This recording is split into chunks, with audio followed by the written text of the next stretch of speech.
السلام عليكم ورحمة الله. أنا دكتور عمر الفاتح, maxillofacial surgeon, and today we will be talking about jaw cysts, introduction to jaw cysts.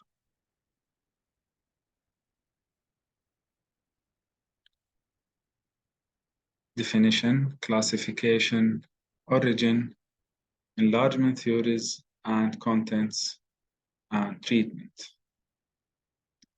Now, cyst is a pathological cavity that can happen either in soft tissue or hard tissue containing fluid, semi-fluid, or gaseous material with being surrounded by definitive connective tissue wall or capsule, and usually with epithelial lining.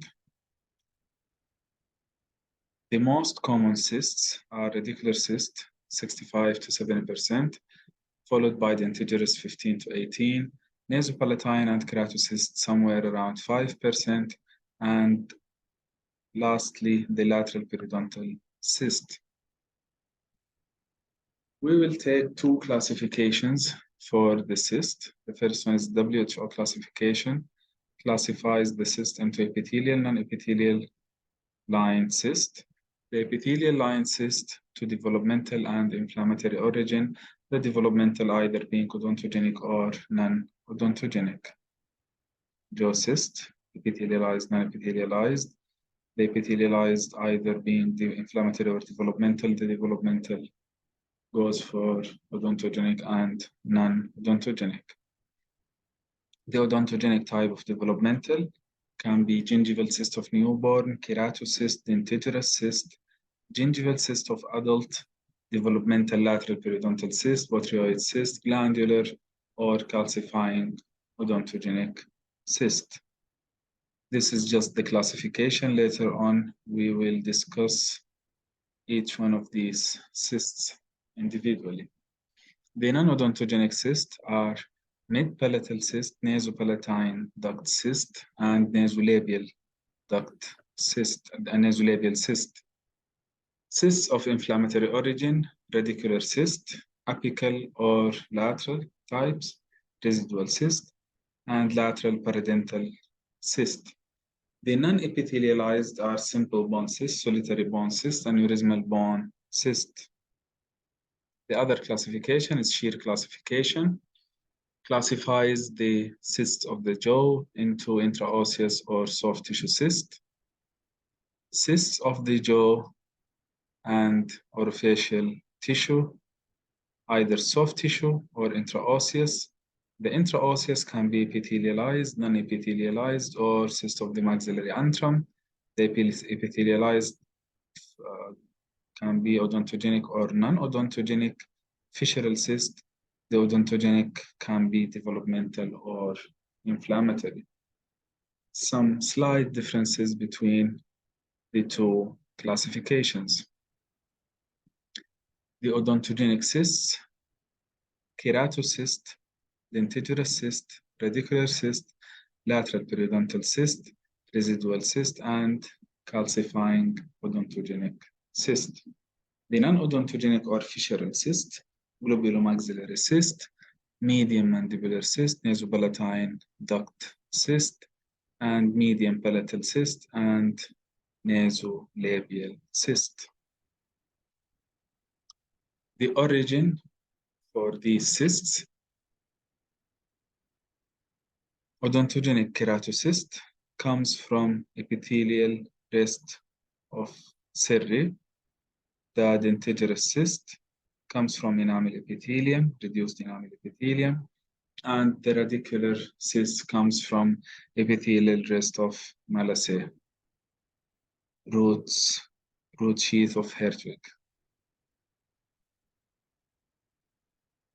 Also, there is an old theory talking about the fissural cysts.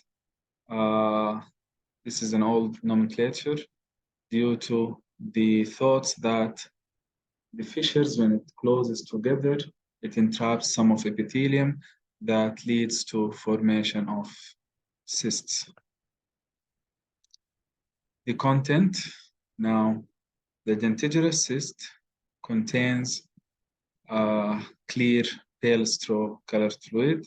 The keratocyst contains dirty creamy white viscoid suspension with remarkable odor that can be easily identified, the odor of keratin.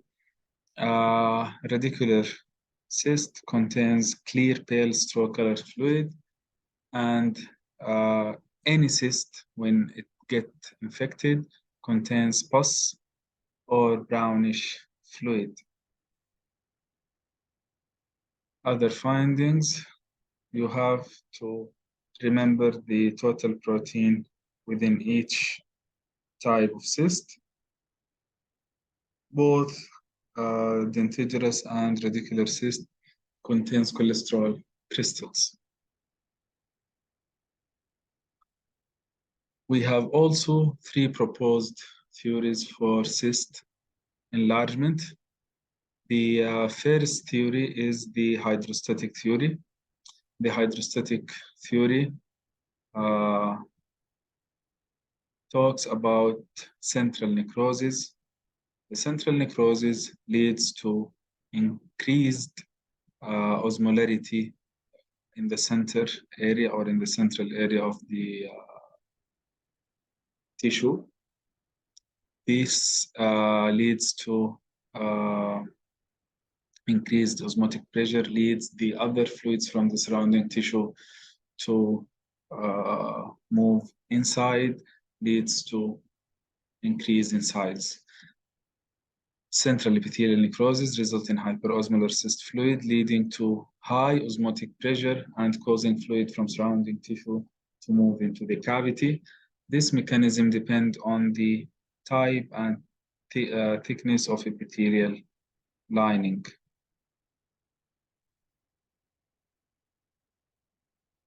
The other theory is proliferation of lining theory. The other theory is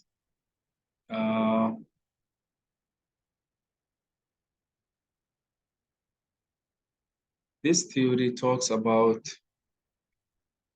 toxic products coming from necrotic pulp, leading to liquefaction necrosis, and the epithelium then proliferates to surround the area.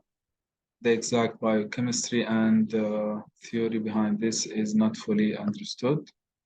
Last theory is prostaglandin theory.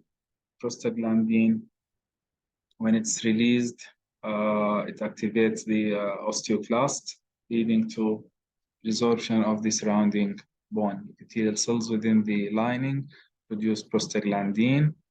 The prostaglandin causes bone resorption by stimulation of osteoclast formation. Diagnosis of cysts can be a little bit tricky, but we will have some aid in diagnosing the jaw cysts. First of all, we need to know that there is normal anatomical structures exists within the jaws, like the mental foramina and the nasolabial orifice, not to be mistaken with nasolabial cyst or periapical cyst. Also, periapical infection can lead to some sort of bone resorption. And I think here the size of the lesion can make us think more of a cyst when it's more than 5 millimeters in diameter regarding the radicular cyst or periapical lesion. The first aid and the most mandatory one is the radiography. A lot of cysts can be identified on routine radiographs as an incidental finding. Okay, can be, most of the cysts are asymptomatic unless secondarily infected. So routinely, the cysts are found as an incidental finding on routine radiographs. Either it's periapical or panorama or even the more sophisticated cone beam CT scan. The other one is aspiration. As we mentioned earlier, knowing the aspirate of each type of different cyst can help in diagnosing the cyst, whether it's straw-colored clear fluid, whether it's cheesy material, blood, gas, or even solid with no aspirate at all. Every one of these aspirates can lead us to a different line of diagnosing the cyst. Take in mind that after each aspiration, not to get infected, we have to prescribe antibiotic coverage prophylaxis for the patient. And also, incisional or excisional biopsy can be of great help. And this is depends on the clinical judgment and the size of the lesion. But any lesion comes out of the body must be examined histopathologically to make sure that your diagnosis is supported by the histopathology. Small lesions, less than 1 centimeter in diameter, can be taken as excisional biopsy. And whenever you have a large lesion,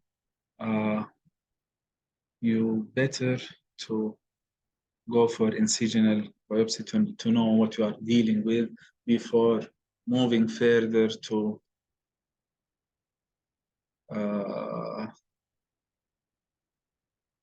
excisional biopsy.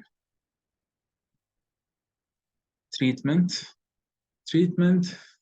can be marsupialization or enucleation. These are the main types of treatment that you will hear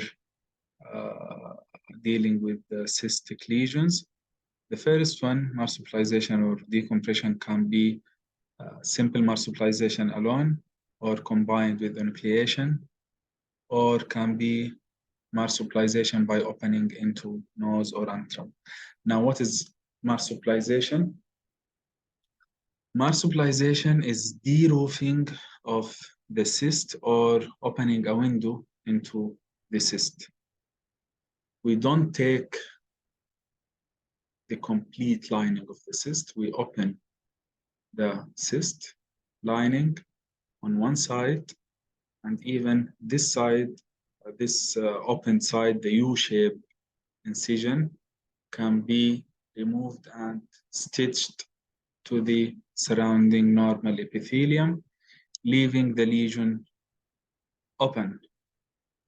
When we go for marsupialization, there is indications for this type of treatment when the patient is of the younger group, the child group, that have mixed dentition, and the lesion is involving permanent buds and permanent teeth. If you go for radical treatment, you will lose these teeth. So you go for marsupialization to induce growth formation and making the lesion smaller and smaller. And then either the teeth can come out by its own or by orthodontic help. Also, when the lesion, for example, is near to vital structure like the inferior alveolar canal, mental nerve, nasopalatine nerve, or maxillary sinus, and you want the lesion of the size to be gradually smaller. So you can go for the other type of treatment, which is enucleation. Enucleation is the removal of the complete lining of the cyst. Enucleation can be enucleation and packing, enucleation and primary closure, and enucleation with primary closure and reconstruction. Enucleation is removal of the entire lining of the cyst. Okay. These types also goes with the type of the cyst and clinical judgment to decide which type of this treatment you will do. You will leave it for bone healing by its own. You will put some sort of bone grafting to enhance the healing, and so on. Also, enucleation sometimes needs more help in certain types of cysts, like the keratocyst. When we are dealing with keratocyst, which has a very high rate of recurrence, sometimes enucleation must be accompanied by either chemical types of treatment, either cryotherapy or carnoise solution that increases the penetration depth after removal of the cyst, protection of the nerve. These solutions penetrate the bone and decreases the recurrence rate significantly. Lastly, there is a wide range of treatment options when we are talking about cysts. Can range from simple non-surgical interventions like RCT. Some authors propose that you can add alcoholic material to the irrigation during RCT, can cause shrinkage of the cystic lining. So simple RCT in some types of cysts with small lesions can be enough. And the treatment can reach the extremity of being surgically invasive according to history.